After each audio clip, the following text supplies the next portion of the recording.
All right. Well, scrimmage one in the books. I was proud of the effort of our guys. It's been a stretch of 6, 7, 8 practices in a row with one day off in between.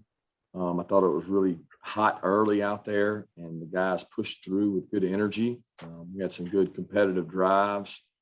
Did some kicking situations as live as we can, very similar to how we do our spring game. So it was good. And then weather got us. We got a lightning strike within 6 mile radius. And I thought Ron and his staff did a tremendous job, and the football operations staff, Josh Lee and his staff, we jumped on the buses, got back over, got in the indoor, and were started within 12 minutes of leaving the other field, which is important in terms of not having to warm up again and do all those things.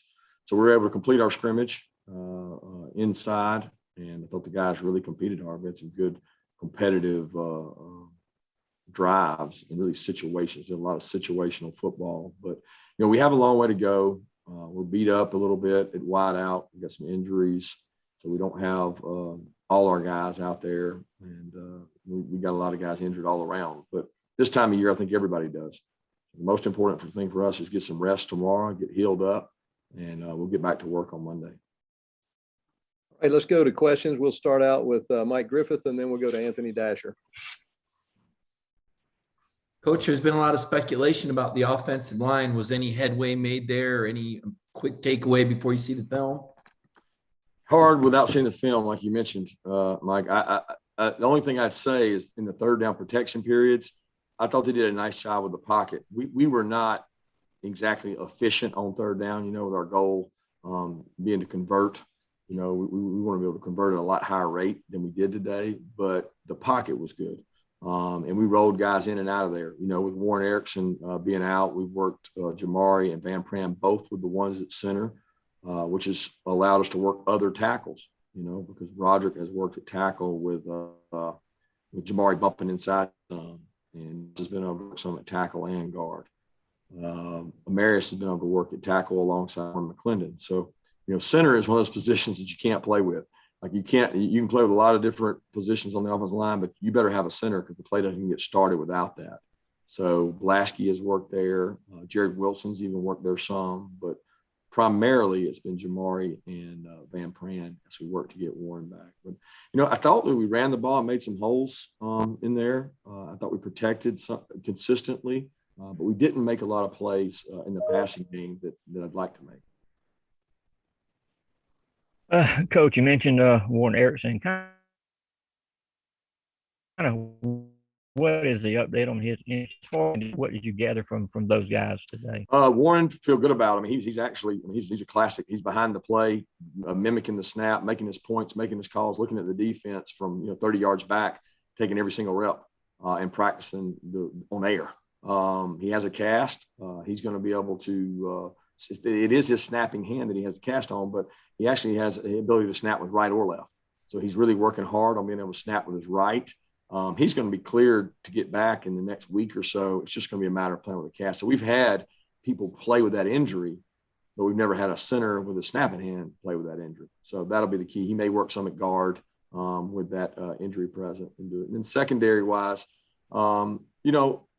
we didn't get stressed as we do sometimes out there. We didn't have as many mismatches, and with some of those guys out, Kieris and Burton being down right now, it probably wasn't as much skill, but they competed hard, played hard. For a first scrimmage, I thought we tackled okay. We got a long way to go tackling, but most first scrimmages, my bar is not real high because we have not tackled live. We had to tackle live and thought they did some decent things. And we have experience at the star and safety position. We just don't have a lot of experience at the corner position. Okay, let's go to Chip Towers and then Seth Emerson. Yeah, Kirby, you mentioned the weather. I think it might have been 93 or 95 degrees when you guys started, and might have gotten up to 98 or 99 before the storms rolled around. Is that just how you want it? I mean, you like practicing in that to get your guys conditioned, or it's just something you got to deal with? Yeah, perfect to me would not be that hot because we don't typically play in it. So I like, out of your first 15, 20 practices, what I call camp type practices, I want to be in the heat for several of those. But I've never had a game that had to be played in that type of weather. I think I referenced to the players maybe 2 or 3 years ago at South Carolina. I thought it was really hot. The DeAndre Baker Debo game, second half. I mean, it was scalding hot, and I thought we were the more conditioned team. I think that helps if you play in that, but it's also unrealistic because we're playing 22 players from Georgia every play. We're playing special teams back to back every play. And so sometimes you can't really measure a guy, how good he is in that kind of heat, because he wouldn't play, but, A.D. Mitchell, he's out there playing every snap, and in a game, he would be rotating. So it's hard to measure somebody in that kind of heat, but it definitely challenges our mental and physical toughness, which it did today for a little bit, but probably the last 20 or 30 minutes before the weather, it cooled because of the wind and the breeze and the weather rolling in. So it wasn't near as bad. Kirby, I needed to ask about Eric Gilbert. What's going on with him right now? Yeah, Eric's, we're dealing with some personal issues, and we love him. We're thinking about him. We're trying to help him. I think when you think about a medical staff like Ron Corson has, he has so much experience in dealing with these issues, and our thoughts and prayers are with him right now as he deals with those personal issues, and we hope to get him back soon. Let's go to Mark Weiser and then Dean Legge. Kirby, what is Will Muschamp's role now with Scott Cochran away, and who is overseeing the special teams? Who's keeping, chipping in, and coaching that unit? Well, if you remember, we really never had just one special teams guy. I mean, Cochran had the title, but that wasn't the way it was anyway. So Todd Hartley did punt, and he continues to do that. He's helped out and stepped up more in the other phases. And it's really a total team effort. It always is. I mean, it was last year, in the composite special teams ranking that we keep, which is just our own methods. We were number one in the SEC in special teams, everything included. And it wasn't all Coach Cochran, right? It was a lot of people doing it by committee. And that's kind of the same way it is. Coach Muschamp's going to reside over the other units. But to be honest with you, we have a special person on our staff that was unbelievable last year. ULL was one of the best teams in the country at the return units, and Robbie Disher, the hire we made in the offseason, that he coaches the coaches. So he's there for Muschamp with ideas. Muschamp's always been very involved in special teams. I think people think because you're a head coach, you're not a special teams coach. You're probably more special teams when you're head coach than you are when you're the special teams coach, And it's just, I know Will and his program, how we run ours, and he was involved in those. So I was very involved, but he brings a lot of energy to the meetings. I think the players respect him and the job he's done. And so far I've been really excited about it almost reinvigorated because there's a new voice and a lot of people are up there talking. They're sharing different voices every day, and the players are really competing. Kirby, a year ago, y'all were trying to figure out your situation at quarterback. Right now, I think it seems more settled. How was JT today, and what does he need to get better on? Well, I'll have to watch it to really see that. He's not playing with a full deck, if you follow what I'm saying. He doesn't have all the weapons out there. Fitz was actually out too. So Fitz has got a foot sprain, and so we didn't have all the arsenal there. And JT understands that. He understands we're going through the process of making good decisions. And I'm really pleased with where JT is and his leadership in commanding the offense. But I think he'd admit that he could have better today than we had today, and he knows that. And that's not all on him. That's on everybody, including me, offensive staff, and all the guys to keep improving. And that's why we do this. We do this to find out where we are, and then we'll move from there. Let's go to Jake Rowe and then Charles Odom. Hey, Kirby, when you're talking about the offensive line, is it a situation up front where, obviously the center position is something that you don't want to mess with, but are you guys really honing in on trying to create depth across the front by all this rotation? I'm sorry, I kind of lost my train of thought there. Are you trying to kind of develop all this depth across the front with the rotation? And do you feel like you feel good about anybody in particular at this point early in camp? Yeah, I mean, I'm going to be honest. I feel good about all those guys. I mean, the 2 deep, we've got guys that have played Truss got some really good experience against Cincinnati. Jamari has played a whole year at tackle. He's bounced in at guard. He's now playing center. I mean, I don't think you'll go anywhere in the country that you don't have moving parts, because if you don't move anybody and somebody gets hurt, you just play the number 2. He might not be the best player.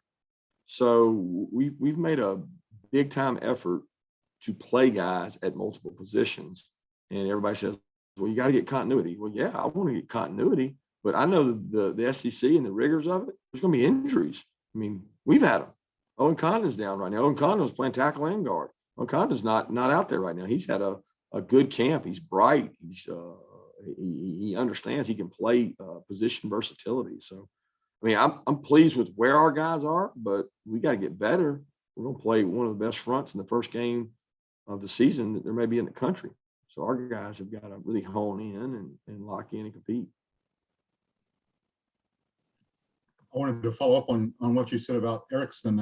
I don't remember ever hearing about a guy who could snap with either hand. When he comes back, you said he's going to be cleared to play with the cast. Is he going to try to snap with the cast hand, or is he going to go with the other hand? Well, they call that amphibious or ambidextrous. I can't remember, but I'm just kidding. My mom would be disappointed in me. I don't know that, but if he doesn't snap it real good with the right, he won't be at center, because it's going to be hard for him to snap it with his left. Okay. And I'm not saying that that he can snap with his right now. It's something he's working really hard on. I mean, the guy got surgery the next morning. He was up snapping with his right hand. So he's got time to really work hard at that. And he also is going to work at guard, like we talked about. What is the difference in amphibious and ambidextrous? Nobody knows. Two-handed versus this has become the best Zoom. Ambidextrous is left and right. I'm just kidding. This is the best. I really do know the difference. Sure, Kirby. Your mom's recording. Yeah, it's a frog. Let's go to Brandon Sudge and Vance Levy. Hey, Coach, I don't know if I can follow that up, but can you speak on kind of Scott Cochran, like how important was it for you to kind of let him take that time and allow him that opportunity to say, hey, go take care of your mental health or personal issues or anything like that?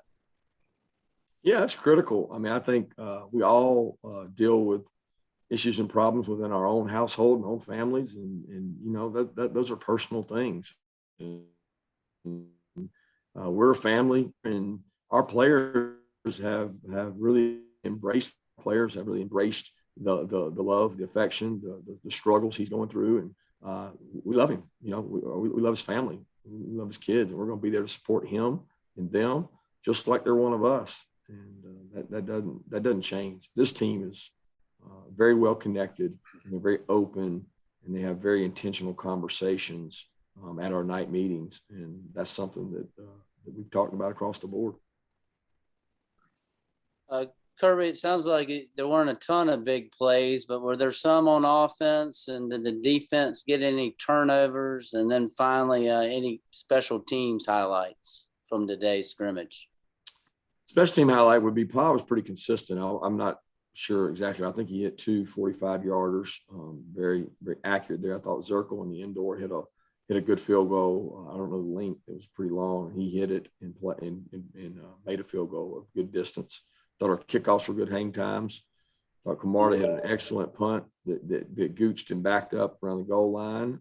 He's got to continue to work on his consistency, because some of his best punts out punt the coverage. You know, we talk about distance and hang matching. Sometimes he just out kicks the coverage, and we got to have elite gunners. You know, we lost 2 of the best gunners in the world last year in Stokes and Tyson, and we got to replace those guys for Camarda. Offensively, defense, I thought Kenny hit a couple wheel routes. Kenny McIntosh did a really nice job out of the backfield, made people miss. I thought that made a play down the field. Justin Robinson made a nice play down the field. We had a couple interceptions. Some were on tip balls. I thought Jamon Johnson made a great play on a pick. He has flashed in camp.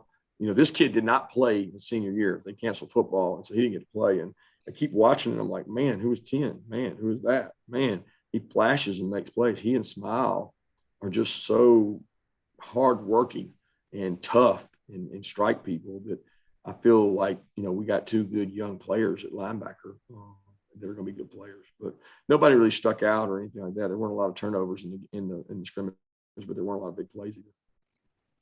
Let's go to Davis Baker and then Allison Mastrangelo. Hey, Coach. How did the guys respond to the media training they did with Maria Taylor this week? And did you think that was more important this year with NIL laws in place now? Yeah, our guys do a great job with any speaker we've had. We've covered probably 5 or 6 different topics with our players by way of guest speakers, and they certainly like hearing guest speakers more than me, and especially Maria Taylor. So Maria came in and she did a tremendous job. She represents our university in so many positive ways. She's able to draw on her experiences. She's just an incredible ambassador for Georgia, and I know they loved it. They got a lot of small group time, and then they got some team time. And she got to speak a little bit about NIL, but that's not her expertise. She's more into helping our guys represent the University of Georgia the right way. Hey, Kirby, I am not ambidextrous. I'm a righty, but anyway. Are you amphibious? No, I mean, I like to. I surf, but that's as close as I get. Not a frog. But anyway, I just wanted to ask you, you're just a couple weeks away from Clemson. Where do you think that your team right now is at their strongest, and what's one area that you want to work on before Clemson? Well, our strongest area right now is connection. And I know it's not what you wanted to hear, but that's what I'm most proud of, is the relationships and how they feel about each other, and being very intentional about the time we spend to know what we're fighting for. That pleases me the most. The area we can work on the most, it's hard to pick one, but I mean, depth at several positions is something I would be concerned with. I feel really good about the first 22 and a lot of different looks, but I don't feel great about the depth of our team and trying to get more plays to, how should I say it? Get more players play winning football so we can get where we need to go. All right, let's go to David Pascal and then back to Roddy Nabulsi. Hey, Kirby. Todd the other day said that he's just so much further along now than he was a year ago, given what everybody had to go through a year ago. I was curious, does this feel normal after the first scrimmage? Do you feel like kind of one of the previous pre-COVID years? And if so, I was wondering if you ever get ahead of things, like you've got experience and stuff like that, what are some things you can do if you ever feel ahead of schedule? Yeah, I never feel that way. I mean, I certainly don't, coming off of the years we've had recently. There were some years there with Fromm and Andrew and DeAndre Swift, all that crowd that you could say, well, we feel like we're ahead. We got a lot of guys that know what to do, but we weren't defensively. So we had to go kind of the defense's pace. I would have said this year, if we were perfectly healthy, that we would have been ahead offensively than we were defensively. But with some of the injuries, it's forced some guys up. I mean, I liken what A.D. Mitchell's had to do this fall camp and spring, because he got spring, to what Jermaine Burton was going through last year. And I thought that Monken made a good decision to throw Jermaine out there and make him go play early. Even the Arkansas game, and it was tough. We went through some growing pains. He missed some things. He didn't get some signals. He jumped off sides, but it paid off in the end because he got a lot more confidence. And we're trying to go through those same growing pains with some of those young guys at wideout. But you never feel ahead. I certainly don't think you feel ahead as a coach. I do think there's a time that you can dial back the reins and get other guys ready and be smart for guys that have played 2 and 3 years. We're kind of going back to this week as overall, not just the scrimmage today, but can you talk to us a little bit about what you saw or have seen in Jalen Kimber, Keely Ringo, Nyland Green, some of those guys you have working through the secondary, and maybe a couple of your star guys?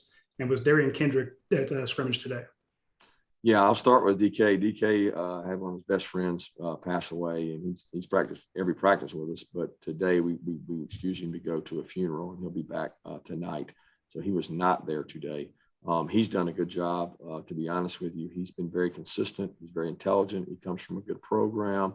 They play, multiple coverages in their secondary. He's learned, if there was a concern that can he learn our stuff fast enough, that's not a concern. He's very intelligent.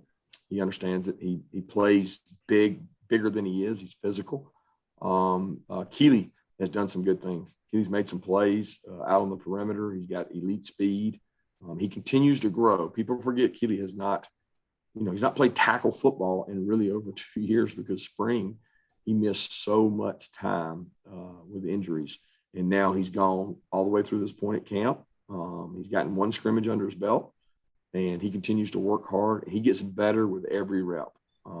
Jalen Kimber is dealing with a shoulder injury. He's banged up. He was unable to go today. LC, Nyland are both in a growth process of learning. I think they're going to be good players. They're getting a lot of reps. And Kamari Laster is a guy that didn't get to play in the spring. He wasn't here, but he's been a really surprise kind of highlight of camp, playing really well. He's intentional. He's smart. He cares about special teams. He learns the first time you tell him. It's just another evidence of if you go get smart students that can run, they can play. And I think he's going to be a really good football player. So, and then Star, Brittany and Tyke have split that time. I would say both those guys are neck and neck. And if you remember last year, we had Webb and Tyreek Stevenson that both played the star position in the same games.